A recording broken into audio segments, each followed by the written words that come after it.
It's Monday, March 4th. Welcome to Market Foolery. I'm Chris L. Joining me in studio today from Motley Fool 1, Jason Moser, and from Motley Fool Supernova, Matt Argersinger. Happy Monday, guys. Happy Monday. It is actually the birthday of two of our colleagues, both from Motley Fool Asset Management, Bill Mann and Bill Barker. So wow. Little happy birthday to those happy two guys. Happy birthday to to the Bills. The Bills. Bill Barker is on the somewhere on the East Coast. Bill Mann is in India right now on a trip with Tim Hansen. So with the time difference, I have no idea when, if ever, he will listen to this. But I wonder if we should solicit emails from our dozens of listeners for like an over-under on their ages. Can anyone take a guess? I don't know. Radio@fool.com if you'd like to weigh in. Apparently, Jason Moser is going to put up a prize at the end of the podcast. We're going to talk energy earnings, high-tech machine earnings. We will dip into the Fool mailbag, but we're going to start off with the Oracle of Omaha himself, Warren Buffett. On Friday, Warren Buffett's annual letter came out, the annual letter to shareholders. He was also on CNBC this morning, and there's always a lot to dig into when Warren Buffett has his annual letter. But, one of the things I took away, and I think this was expressed in his letter, but it was certainly hammered home on CNBC this morning, where, once again, Buffett said that stocks are still undervalued relative to other assets, and he called long-term government bonds, quote, the dumbest investment. But Matt, again, keeping in mind that there's a lot to dig into, what stood out to you in terms of the letter, in terms of maybe a headline? Sure. Well, besides Buffett's optimism, which we know very well, he really called out a lot of CEOs. He's saying, hey, I'm investing. Look, Berkshire's invested a record amount last year in our businesses. We're going to invest another probably record amount this coming year. Yep. Billions of dollars he's putting in infrastructure, and 90% of that is going to be in the U.S. CEOs, we know, these days are sitting on hordes of cash. They're not putting that to use. They keep saying, there's this uncertainty factor out there, which is pervasive in the headlines.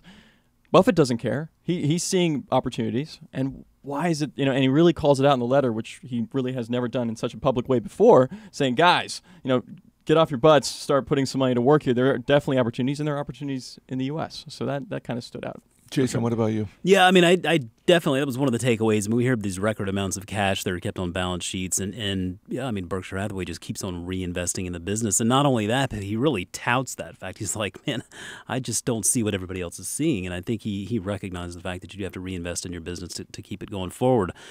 He did also raise an interesting point, I thought, too. He talked a lot about the insurance industry in general, and to just be aware of the fact that a lot of these insurance companies are going to have legacy bond portfolios that are going to be rolling off here over the next couple of years. And essentially what he was saying was that when they established these portfolios, they were back when bonds actually were a good investment. But with rates being so low, that these companies are now going to have to figure out a way to reinvest that cash, because if they reinvest in bonds, they're going to see a tremendous hit to the returns there. So they're either going to have to do that and go ahead and take the hit, or they're going to have to figure out better ways to invest that cash, which is not necessarily a given. If it was easy, everybody would be doing it. And so I think that really is it's a call to really how unique and how talented this investment team is at Berkshire Hathaway. Not just Warren and Charlie, but Ted and Combs as well. I think they all really are doing a great job with it, and I think that's something to really keep in mind going forward. Is a lot of these companies are going to be feeling some pain of figuring out how to reinvest that money. Yeah, Matt, to Jason's point there, Buffett, it wasn't 100% optimism, at least in terms of looking back. He called the year essentially subpar by Berkshire standards, but he did specifically call out Todd Combs and Ted Weschler as just having great years managing their own portfolios. Right. It was bullet point number 6. I highlighted it and underlined it twice in the annual letter. But calling out Todd Combs, Ted Weschler. Look, Todd Combs is 42 years old. Ted Weschler, I think he's 51. These guys had remarkable years. According to Buffett, they outperformed the S&P by double digits. And I love how Buffett, in small quotes after that, said they left him in the dust. But if you're a Berkshire investor, you should be excited about this. These two guys are there. They're relatively young guys. They're investing a greater proportion of Buffett or Berkshire Hathaway's investment portfolio. Buffett himself said he's going to up them to $5 billion each this coming year. These guys have the ability to really invest and take some really. We saw DirecTV show up in Berkshire's list of invested companies, portfolio investments worth at least $1 billion. That's a direct result of Todd Combs and Ted Weschler, that kind of company in there. You're going to start seeing more companies picked by Todd and Ted in Berkshire's portfolio. And I say, if you're an investor and you're worried about Buffett being 82 and eventually passing away or passing on passing the reins over in the next, say, 5 or 6 years, you should be excited that he's got two managers there that are there investing, and by all accounts investing very well for Berkshire shareholders. For the first time in almost a decade, a company, a very big, well-known company, did not make that list of being in the Berkshire portfolio to the tune of $1 billion or more, and that's Johnson & Johnson. And let's be clear, it's not because Johnson & Johnson's stock had a terrible last 12 months. It's actually done pretty well. Broke out of that range where it seemed like forever it was in sort of the range of low 60s to high 60s.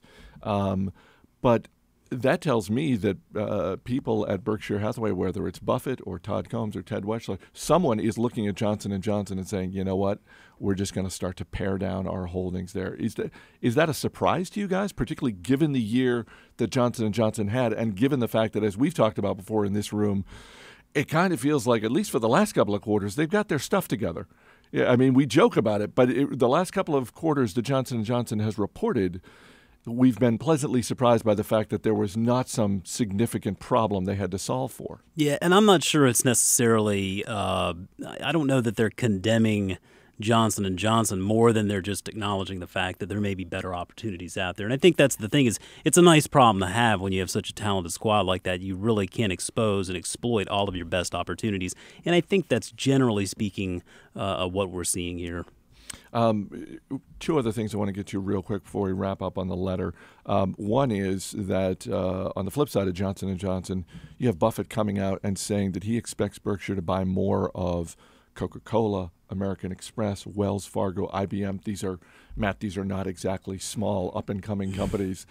What does that say to you about Buffett, that he's looking at these four well-known businesses that they're already heavily invested in and looking to plow more into it? Sure. Well, two things. We know, Berkshire Hathaway is a $250 billion company. They're investing tens of billions of dollars. The companies listed are among the most liquid, largest companies out there. So just on a practical sense, he's got to invest in companies like this. But citing those what he calls, I think, the big four, these are companies with, they're world-class companies, huge competitive advantages. They're going to be doing and making a lot of money 5 years from now, just as they did the last 5 years. That's what Buffett loves. He loves companies that are going to be doing in 5 years what they're doing now and making more money at doing it. And that's exactly what these companies are doing. He talks about Wells Fargo in particular a lot. I think he's seeing a lot of opportunities in the financial space right now. Wells Fargo obviously is a top-tier bank, and I wouldn't be surprised if that continues to become one of Berkshire's largest holdings going forward. And just to wrap up, Matt, let's talk about the railroads for a second, because Burlington Northern, it was yet another topic that Buffett made a point of calling out. Like, hey, regardless of what some people are saying about railroads in America, Burlington Northern's doing great. We're plowing more money into it, and even to the point of experimenting with powering them by natural gas. What do you make of all of that? I love railroads personally. I mean, just from the perspective of the competitive advantage and the barriers to entry there. I mean, it's so hard. Like, are you going to go lay down a railroad track? No. But, I mean, that's just it. That sounds exhausting. Tremendous competitive advantage. And he referred to it in the letter as the most important artery in America's circulatory system. And just that analogy alone was worth the read. But it really does tell you a lot about how he looks at businesses and investments. I mean, you talk about Coca-Cola or American Express or Wells Fargo, whatever. He's looking for companies with those genuine competitive advantages that can, generate those repeat profits. And again, railroads are very much like that. And when we're in a time where we have to find the most fuel-efficient way to transport goods from one point to another, and also we're facing challenges from an environmental standpoint, railroads are just a given. It's just a given that they have to be part of that solution. And so I love the fact that he continues to invest in it. And I think the natural gas angle is particularly interesting. I was talking to Mac before the show, and the idea that a lot of the trucking companies like Cummins, they're coming out with natural gas engines for the trucking industry. And just because natural gas is so much cheaper, I don't have a direct comparison, but I think, an average gallon of diesel costs around $4 right now. The equivalent energy in sort of 1 gallon of natural gas equivalent energy is about 99 cents. It's extremely cheap. And so that excites me because Cummins and a company called Westport Innovations, which is a Canadian company who's involved in kind of developing a lot of these natural gas engines for the trucking business, they've talked about the train business in the past. And so, hey, if Buffett's talking natural gas or interested in natural gas, this might be finally the tipping point where we start really using more natural gas for transportation in this country. Well, and another big name in there as well, T. Boone Pickens and Clean Energy Fuels. Sure. I mean, they partner up with Cummins and Westport as well. So really, it will be interesting to watch these next few years of the natural gas. I mean, who knows? I think the solution to low natural gas prices is low natural gas prices. What eventually that'll push them right back up. Transocean's fourth quarter earnings came in better than expected, but revenue came in light. Shares up around 1% before we started taping. Jason, I think it was on Investor Beat on Friday. You said this was the stock that you were watching.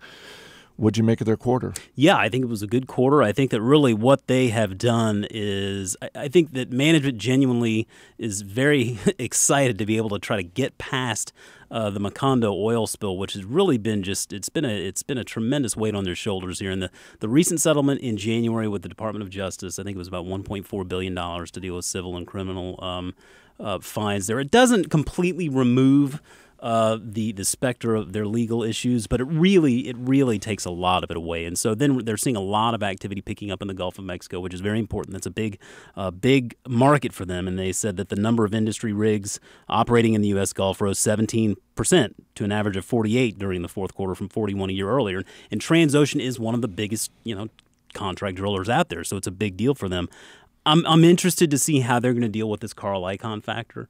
What's the Icahn factor? Well, back when they were dealing with all of the oil spill issues, they suspended their dividend. And they just basically were trying to shore up as much cash they could to make sure they had their balance sheet in good order. They have about $7.5 billion in net debt, but they have remained. The dividend has remained suspended. And Icahn, through Icahn Capital, owns about 5.5% of the shares outstanding in Transocean. And so now he is pushing for a dividend, and a big one. He feels like that they've gotten the legal troubles out of the way. It's a good cash generator, and oil is obviously always in demand, and so he's really pushing for them to reinstate that dividend. So I'll be interested to see how they respond to that. That's sort of a back and forth. That strikes me as almost childish. I mean, all due respect to Carl Icahn, the whole notion of I own 5%, pay me. A lot of these battles that he initiates all kind of seem childish, don't they? But I mean, that's what these guys do. He's an activist investor, and activist investors do that. I'm just trying to figure this out between Netflix, Herbalife, Transocean. Name your company. Well, it's a diverse portfolio.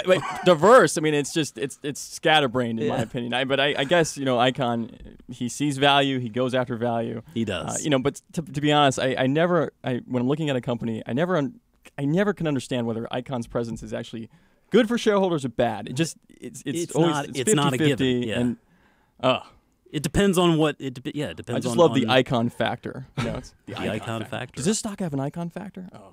Just to wrap up on Transocean, now that it seems like, knock on wood, the legal problems are behind them, over the next couple of quarters, what is the thing that you're watching when it comes to Transocean? Well, I think generally speaking, it's just going to be the activity in the Gulf of Mexico and how rigs shape up in the Gulf, because that's really where they have a big amount of their attention focused. And so pay attention to that. Pay attention to the amount of rigs there. And then, of course, you can't ignore the Icahn factor. Before we wrap up with our final story, a couple of housekeeping notes. This Thursday, March 7th, we're going to be taping the Motley Fool Money radio show live at the Kogod School of Business at American University. This is Thursday night, 7 o'clock. So if you are in the Washington, D.C. area and want to come, just drop us a note, radio@fool.com. We'll give you all the details you need. And as always, you can email us, radio@fool.com, if you have questions or comments, as a couple of our listeners did over the last few days. From Drake University in Des Moines, Iowa, Nick Puglisa, who was one of our interns last year, sent a note regarding our conversation last week about Target opening their first store in Canada. Target, of course, based in Minnesota. He writes, during the Target segment, you said Minnesota is basically Canada. Thanks for throwing my home state under the bus. Oh, who said that? And from Timothy, I believe I said that. And from Timothy Casby in Rostov-on-Don in Russia, can you please do the Market Foolery podcast early? I go to sleep at 11 p.m. local time, which is 1 p.m. your time. No, no, we're not. Well, Well, no. I'm just glad you didn't say, can we do it in Russian? I mean, that's what I was kind of waiting for Yeah, on that. no. Sorry, Timothy. You're going to have to you think of it as something you have with your morning coffee. 3D printing company Stratasys lost money in the fourth quarter, but revenue was up 23%. And Matt, I'm assuming that was good enough for investors because shares up about 7% this morning. Right. No, it was a good quarter. The loss in the quarter was mainly due to the merger-related expenses. They recently bought merged with Objet, and the deal closed in the fourth quarter, so that they had a lot of expenses related to that. Should be one-time expenses. This is an interesting company, interesting space. We've talked about 3D printing in the past. There was an unflattering report out of Citron Research about a month ago, kind of maligning the industry and maligning one of the big players in the industry, 3D Systems. But 3D printing companies in general have had a tremendous run. Stratasys is an interesting one. They cater more to the industrial commercial segment. They make a lot of major printers for manufacturers who want to do prototypes and modeling. I like this company. I'm very intrigued by the growth.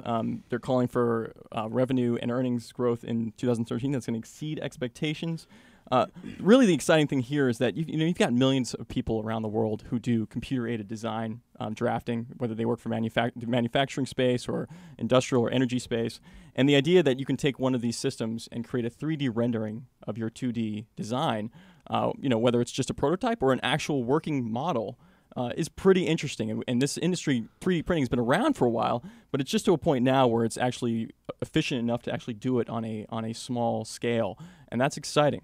This doesn't seem, though, like one of those industries. I mean, we've talked about different industries where it has been said there are going to be a bunch of winners in this space. This, I could be wrong, but this doesn't seem like one of them. And the reason I mention it is because a 3D printing company called X1, which is much smaller, I think it's about a third, maybe a quarter of the size of Stratasys, was up this morning about 4% on seemingly no news other than Stratasys' earnings. And I just sort of look at that and go, the Stratasys move on the stock seems like it's based on Stratasys, and the X1 move on the stock seems like it's based on Ether.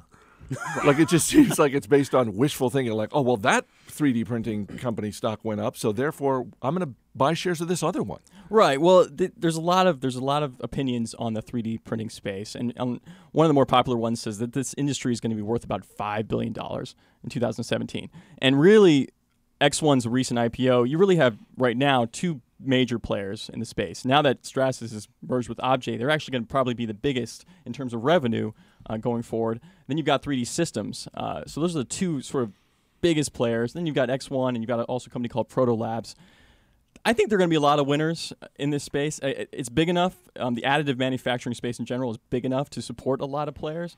Again, though, this is a risky space. I think if you're an investor looking at this, and you're interested in investing in 3D printing, I'd probably invest in 3 or 4 of these companies, because it's almost like it's not quite like investing in the solar space, thank goodness, where I'd recommend you buy 100 companies and maybe 1 or 2 will actually win. But it is a space where eventually over time there's probably going to be 1 or 2 big winners and the rest are going to fall off. So approach it with caution. All right, we will end there. Jason Moser, Matt Argersinger, guys, thanks for being here. Thank you. As always, people on the program may have interest in the stocks they talk about, and the Motley Fool may have formal recommendations for or against, so don't buy or sell stocks based solely on what you hear. That's it for this edition of Market Foolery. Our producer is Matt Greer. I'm Chris Hill. Thanks for listening. We'll see you tomorrow.